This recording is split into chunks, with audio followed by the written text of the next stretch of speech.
Greetings, guys. Welcome back to my channel. My name is Monette, and this is my channel, Evolve with Monette. For those of you that are new here, I'm a professional intuitive empath, and we are evolving daily, weekly, hourly, sometimes regarding things to do surrounding all relational areas, all things relationship minded. Mercury retrograde is so true, y'all. So bear with me as I may speak in a different language that is not actually documented in any dictionary. All right. So don't send the narcissist a wall of text. As people pleasers, as earth angels, as empaths and intuitives, we project our morals onto other people. We're good people intrinsically. We're kind people. We want understanding. We want deep and clear communication. We crave it, really. And so when a narcissist is gaslighting you or when they're invalidating you, we will go out of our way to give them so much information and so much context. This is also a temptation when disembarking from an ex. The very, very long wall of text. We all have done it. I have done it too, guys. I am not any less guilty of that. Narcissists, though, you notice, leave you with very little. They leave no explanation because they're projecting that it's your responsibility. They've probably gaslit, pushed, provoked, and manipulated you into exactly the place they wanted you to be, which was feeling discarded and useless and feeling horrible. And so when you are trying to explain to them your feelings and trying to extract information, it's just a no no. I learned this was one of the first narcissists that was beyond my father. It was a high school friend, best friend, and he was a guy, and he was horrible. And he was really good at just ghosting. It was his favorite thing and favorite tactic.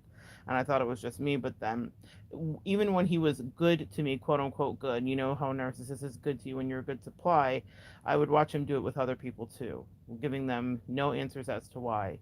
And even if he was giving me the explanation as to why, it was some convoluted thing where he was projecting and not taking any responsibility, and he delighted in making people feel horrible.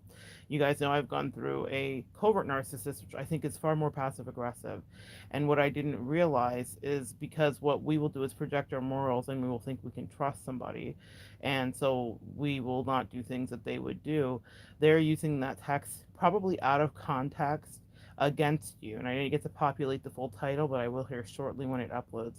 They are using it to manipulate the narrative, very much so. Okay, so they can screenshot a part of your text where you are giving this deep and in-depth explanation to their parent, to their friend, to a flying monkey, to whomever is around them, to make it look like you're absolutely crazy. Um, we all in our life world, I mean, guys, we all have group text, we all text our besties, all that stuff, and we might screenshot something. But if you're not getting it in its entirety, then you're dealing with a narcissist. Chances are it's been heavily manipulated or edited. If it's not just like the entire screenshot where you can see like this is a time, this is a date, this is a name, and even that, narcissists are very fancy at manipulating things. I am not that technologically savvy, so that's not my jam. I'm sure somebody here in the comments could tell me probably there's a way that that could be different, but that's what I want you guys to understand. Be careful in wanting to do that. That's what we want. It's because it's what we crave. We crave explanation and understanding and connection. They thrive in deflection and misunderstanding and confusion and chaos. They want you to purposely be thrown off. They want you to not understand what's going on, and they don't want to provide you any clarity because what is the answer they're going to give you? I just did it because it was fun, because it was fun. I liked watching you suffer. And one of the things that I know for a fact is that narcissists know that's where it's at for them, meaning the biggest juice or squeeze for the juice or juice for the squeeze is when they can get you on your knees. They love to see you cry. They love to see you miserable. They love to see you begging for answers as to why. They love to see you reeling and understanding. They delight in being cruel to you.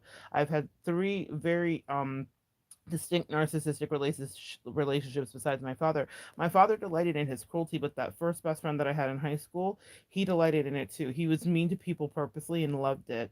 And yes, there were moments where he was quote unquote nice to me, as most narcs will be with any supply. I had another person that was his best friend too. It's always been my best friends. It's been very fascinating, okay? Unfortunately, I haven't had it in an intimate partner relationship. Well, to a degree I have. It was confusing and convoluted. But another person, and this one was very, very strictly platonic, but she delighted in causing cruelty and chaos, misleading, misunderstanding. She created a shitstorm everywhere she went. And I watched her create chaos, and I would think there are so many ways to avoid this. And she would go into the path of not least resistance, but the most resistance. She would create the most drama, the most misunderstanding, and most subterfuge. And she was a queen of a manipulated screenshot too. And I know it because she sent them to me, not ones that I just sent her. They were ones she would send to me about other people when she was trying to build a case and engender a smear campaign, because at that time she wanted me to be her flying monkey. You guys get it? With the last narcissist, far more covert, but definitely the same. And I'll tell you, I had an experience where I had purposely not wanted her to upset someone that I knew may have been threatened by our relationship. And instead of inciting jealousy and creating this, I wanted to diffuse it. Hashtag empath shit, right? That's how we roll. And so I specifically said to her, oh, could you please not share this with this person? Because I understood the dynamic. Sometimes, guys, we understand too. That's a message aside, maybe for someone here, maybe for you. Um, we understand when other people are going to be threatened by us. I know years out when there's going to be an issue in a relationship dynamic, and I usually try to warn the person, and they never listen to me. This is not just about narcissism. This is just a little personal pet peeve and the observation. I know when someone should probably downplay our connection because it's going to eventually end up to be something threatening, because we're intuitive that way, and certainly I am. And so I wanted to downplay the connection because I didn't want it to create an emotional I didn't want it to create an issue for that girl. Even though the girl did not mean me well, the person she was triangulating me with, because that's what was happening there. I knew she did not mean me well. I knew that she was naturally jealous of me for a myriad of reasons that she couldn't even fathom or understand. I didn't make sense in her brain for me to her to be jealous of me, but it was happening nonetheless, and I didn't want to stoke those fires. A narcissist loves to stoke those fires. And in this case, I had sent the covert narcissist, a mug, a specific mug, right? That did had multiple functions, and like a coffee mug. And she sent me a picture of it. And it wasn't that she was sending me a picture. Why would she send me a picture of a mug that I had sent her? She was sending me a picture because she was sending it to Lindsay, which is the person, the third party she was triangulating me with. And when I said, hey, did you mean to send this to me? She was like, oops. No explanation needed, you see, because she wanted to triangulate me. So this is the evidence of one of many that I have of the way that they will betray you and misdo things purposely, and they'll just, it's whatever. But the point is that just as quickly, and the reason that that happened too, and understand this about our muscle memory and texting and sending things. How many of us have maybe mistakenly sent a text to someone we didn't mean to, but because we had a high frequency of texting that person, we might have sent it to them. The reason that was such an easy oops, whether she did it purposely to provoke me, it's entirely possible because she was highly manipulative and insane, or she did it just because, it was a fun game, or she did it accidentally and she didn't mean to. It's because she was in a habit of texting that person frequently, and she got caught up for whatever reason, right? But it was intel for me. Nothing is not intel for you from your angels. My angels wanted me to see the frequency of the connection and the heightened connection and the reality of it. Also, they wanted me to understand not to invalidate myself, because the narcissist will gaslight you when you question them about any triangulation or third party, and they will invalidate you. The narcissist invalidates you in a myriad of different ways as well too. So this will be not congratulating you when you get a promotion, or picking a fight, or ruining your birthday year after year, time after time, ruining outings, or not being genuinely happy for you, especially when they're in the narcissistic sprawl of another narcissist too. So that person was always not nice per se, but when she got with a malignant narc, then it increased in a very detrimental and demonic way. Her behavior was easier to tell. It's actually my saving grace. So sometimes you guys think those people that get around, you're like, oh my God, if it wasn't for this person, we'd be okay. No, that person showed you their real face. I thank God every day for the third party, because I know for a fact she revealed the truth of how horrific my partner could be, my emotional partner, my bestie, whatever you want to call her. Now, when it comes to that wall of text, it's tempting. Now, because you want to get your word out, and I'm not going to say I wasn't guilty of sending a couple text walls myself. I'm a writer by trade, period. So I'm loquacious in many ways, guys. I'm verbose. I talk a lot. Duh. You're here on my channel. You hear it. You get it. So that is definitely my way. But as an empath and as a reformed people pleaser, I've definitely done that too, and been guilty of that. So if you have to get your point out across and someone's gaslighting you, the least amount of information is the best route and the best routes, the best thing to do. It's the best thing to do for you, because then it will not be used against you in a court of law, because anything you say to a narcissist, court of law or not, will be used against you and they will set you up. I keep referring back to the Amber Heard and Johnny Depp trial, which is just a textbook case in how a narcissist will set you up. The pictures that she took, the recordings that she took, the text messages that she sent her friend, the pictures that she sent of the cocaine set up on the table. I don't care if that was how they had breakfast every day. It was her setting Johnny up to be seen in a bad way, taking pictures of him nodding off asleep with ice cream on him and this and that. Narcissists love to set you up. So if you're having a text exchange in the disembarkation or in any fight, let's say you're fully embroiled in the relationship with a narc, you stumbled upon this video. If you're having that happen, don't give them all that information. It's just going to be used against you. And they're sending it off to their family and their friends too. And they're laughing at you. And I'm not saying that to trigger you. I'm saying it so you get the reality, so you resist the temptation. Because what happens is when someone creates a vacuum, we will fill it. And narcissists, what's their favorite tool is to gas, or well, they love for you to be gaslit. So they gaslight you by silent treatment. Silent treatment is one of their favorite tools. Gaslighting is another. So it's a deadly combo for some of us that have issues with our mothers and our fathers that were narcissists, because we will go back into our child body, and it's called learned helplessness. So we will start to like regress in order to not have to deal, or we'll over explain ourselves because we can't believe what's happening is real. The narcissist knows exactly what they did. When that person gaslit me, and the person before that, and the person before that, there were cataclysmic events in each of those relationships where I remember me finally seeing them for who they were and being like, this is bullshit, and calling them on it, like many of you have done in your connections. And then they get pissed because then you see them and they can no longer manipulate you or extract supply from you. So in each of those situations, when I was like, I see through you, I see you, and you're ridiculous, and this is not a way to be treated, then they absolutely feel defeated and they will turn it up. And so they will turn up whatever the tactic is that was the most useful for you. So if the silent treatment affected you greatly, they'll do that. And when I talk about them creating a vacuum, we will fill it, and that's that wall of text we've put in it. Does that make sense? When they're not talking to us and you're like, I don't understand, and da da da da da, you will want to be like, well, da da da da, this is how I feel. Or if, let's say, it's a conversation, because I didn't do a wall of text after the person, I cussed them out energetically and told them, you think that I'm stupid, but I was playing stupid to set myself free. But I didn't like need anything from her because she was useless to me. As narcissists are to you too. Don't try, you're not going to extract an explanation from them. And I already went in knowing that, because I've been in this war several times. I've been in these trenches. So I knew that it was not going to be anything that was easy to define, to get creative answers or find solutions. She didn't want solutions. She wanted to build walls, and she wanted to create chaos, and she wanted to burn bridges, and she did so effectively. So yes, I did let someone know how I felt, and I've talked about that in videos about the salt divorce and whatnot. But what I will say is that I remember having a conversation with her maybe a year before the relationship really dissolved, where I was like just going into this deep explanation of my feelings and feeling triggered about her triangulating me with the third party. And I was calling her accountable. And I was like, you're not going to do that to me. And you can have every friend you want in the world, and you've had others, and I've supported it completely. You've been bridesmaids in people's wedding. I have not cared at all. I don't care. That's not me. I don't traffic in jealousy. Really, that's not my energy. But she was trying to purposely trigger me, and that's what your narcissist will do. And I called her on it, and I noticed that she was trying to triangulate me with her new boo.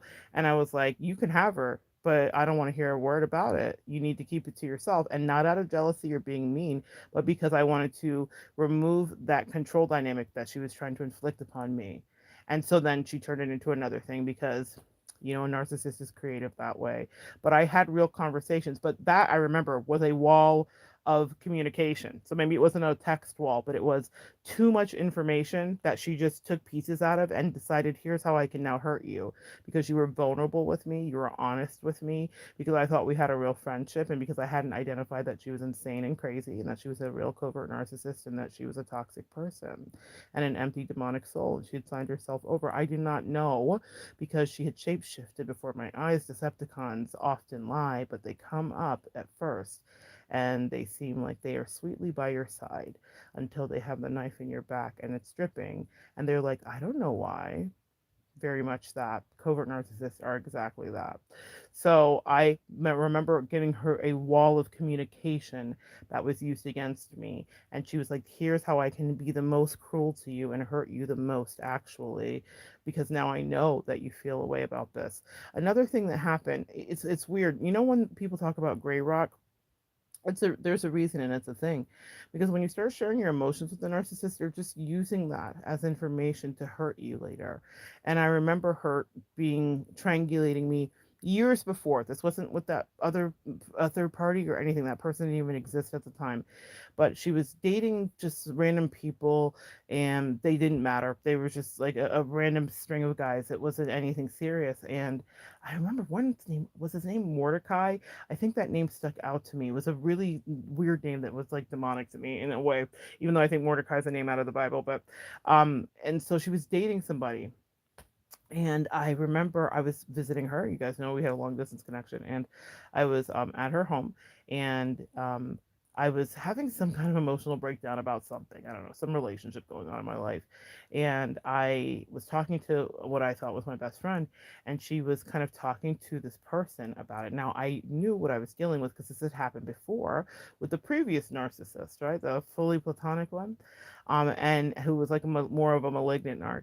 And I remember having some serious conversation, and because she thought it was fodder for information or entertainment, she was talking to this guy that didn't give one shit about her, and she was using it to like make fun of me in front of me, which is exactly what I saw this narcissist do. And when it happened, I had a reaction, which for me, fight or flight, we all do. I flight, so I left. Meaning, I walked out of the room. I didn't leave the house, but I walked into the bedroom and I slammed the door. I was very upset, very hurt. It's one of the first times I'd seen the mask slip, and the way that she was delighted by it, that by that act that I did, she was licking her chops. She immediately turned primal. I saw her as a canine, like she shapeshifted before my eyes, and I saw her as a canine, and she laughed and laughed and talked about that for months and months and years, because what she had tapped into, and for all of us as empaths and people pleasers, being made fun of that way and being misused that way is one of our greatest fears. And she was like, I got it.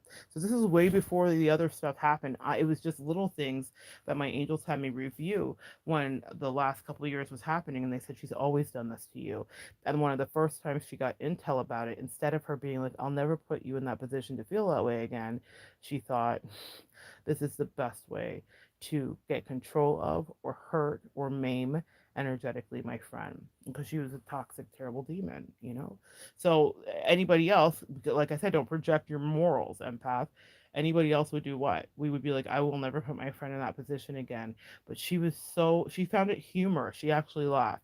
She thought it was so funny because she's never seen that reaction from me, because I'd always moderated my emotions with her for some reason. I don't know. I was always guided to never let her have me fully. I would never get really drunk in front of her fully. I would never give myself over. I was always in control of that part of our relationship because I knew one of us had to be sober. But beyond that, um, I needed to be sober energetically. Maybe that's something you can relate to. So instinctively, I never let her know how deeply she hurt me. She knew because she was cruel and she loved it. She'd laugh at my face, make fun of me for my weight, all kinds of stuff, like bemoan how I got married because she could never imagine any kind of monogamy. Why did my person pick me, even though she would never be interested in my person in a million years, other than to provoke me?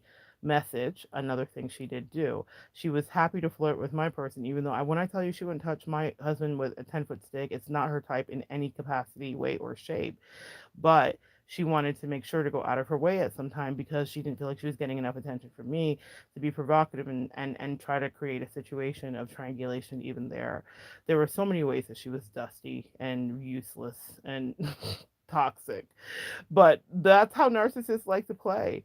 They feel like no one is off limits to their charms in any kind of way. But here's what I will tell you is that they will disarm you. So when she realized that I had a reaction to her making fun of me, to this very useless guy who was like just using her for sex and was going to be gone in a week and would not look back or care about her in any regard, and I was not wrong, I was right. I thought, I'm your friend of so many years. How dare you make fun of me and be on the phone with this person while I'm even here, first of all. But second of all, why make fun of me to the person that doesn't give a fuck about you? That's one thing. And then two, I'm your person who like holds you, who cleans you energetically. I don't think she understood the depths of what I provided. Also, that's why you know what I'm gonna say, guys. Remove yourself expeditiously. People will take for granted your energy very often until they can no longer have access to it. Then they'll know your great value and how much you did and how much you carried and what an incredible asset you were to their life. Not just a supply. Even though they were using the supply, when you were gone, they'll be like, why did I do? I don't understand what was wrong with me. And everybody else around them will also be able to see that. But that was one of the first times where I remember her realizing she could get under my skin, and she did it over and over and over again subsequently after that. She loved it. And would act like she was so bothered by, oh my God, what did I do now? When she would be provoking me in my face. And the only way that I could do it was to escape, to literally go physically purge because I was disgusted at the betrayal, her duplicity, and her demonic energy. I was like, you are not just you're not just a hellhound. You're no longer the person that you used to be. And then my angel said, no, she's always been this person. You just didn't want to see. All right, guys. So that's your message this morning. Don't give them so much information because they will use it against thee, and maybe open your eyes and see who they've always been, even though, like I said, third party didn't exist at that time. She was creating a mini third party with some random guy, but when she could really utilize someone's energy who was in the trenches and who could hate me too and be jealous of me and want to sleep with me and all the things, she's so silly. Then she was like, oh, now I've got you. And it did affect me, and I had to work through all of that. Sometimes you'll get attacked that way and you'll think it's all about them, but really it helped me to ascend. I worked through that. It helped me work through issues of attachment. It helped me work through release, and it helped me to be never to be in that situation again. I am free. And I mean that. You're not going to hear any new narcissistic conversations in people. You might hear me talking about having to deal with people and take them to task because I identify personality traits and issues that are replicas of people, but I will never be fully enmeshed again in that way. She broke the curse for me. It was beautiful. It was one of the best things that ever happened to me. I know it's a crazy thing to say on this fine morning, on this early Saturday, but it is the truth. And I think sometimes we need a little bit of good news to come our way. Even the most horrible, toxic people can elevate you. She put me on the winning team and on a winning streak in a way that I could never have imagined. And no, she didn't help me. She didn't coach me. She didn't do anything positive. She berated me, she lied on me, she gossiped about me, she secretly hated me, she was disgusted by me, she was racist, she did a lot of really mean, horrible things. But when you face that and you get through it, what do they say? What doesn't kill you makes you stronger, and you survive another day. And that's another message. Some people will put you through things that they could never survive. The way that she treated me and was with me is something she could never have survived in her life. Narcissists are so incredibly fragile and childlike, you know? They're the ones that will like knock down your tower but start crying. And so the behavior that any of your narcissists put you through is something that they could not go through in a million years. They're so incredibly sensitive. They're snowflakes through and through, and they could not withstand what you did. And that's why they despise you, is because first you have that well of empathy. They hate that because that sensitivity makes you able to see through their bullshit in a way that others can't. And then also you have a resilience and an ability to be downtrodden. I never thought that'd be something I'd be proud of, and withstand and get back up and be like a phoenix rising through the ashes. I know for a fact where she to go through a modicum, a small amount, a fraction of what she put me through. If she had a person that she loved and valued, that she cared about, if narcissists have the capacity to even do that, and they put her through that, she would be shattered and she would never be able to come back. She would not be able to do what I did and what I have done and what I continue to do. And the same is true for you listening, my sweet empaths who have been betrayed by best friends that are narcissists, by family members, by lovers, by coworkers, whatever the case may be. They hate you because you go on to thrive actually after they try you in the way that they do. And they could never in a million years have the successes that you will amount and that you will create, and they will never be able to move in the way because they can't. They will wallow and live the same groundhog sad day, demonic day, void of life day, empty dark day, day after day. That's not your life. So they don't treat you right, and then they look to watch and see, and they hope you cry, and they laugh. Actually, I've watched her laugh at people. I watched her laugh at me. I know exactly the level of cruelty she delighted in. She needed it to feed her pain body. But I'm not here to therapize her. I'm here for you, my divine feminine, my earth angel, my empath, and my intuitive, my light worker, my reformed people pleaser, maybe my people pleaser still. If you're here, you're working through understanding the narcissistic shill, and it is a shill. It's a game, and it's a game to drive you insane.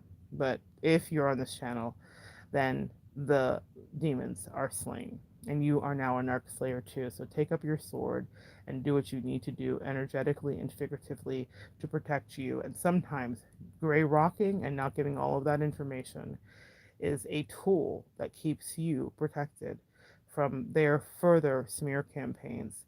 The narc is going to narc. Doesn't matter if you only use 3 words or a wall of text, they're still going to turn things on you. They're still going to manipulate it, and they're still going to make you the scapegoat. But you can help by not giving them so much information. All right? So good to share energy with you guys. Come back and join me next time. We'll continue to evolve together.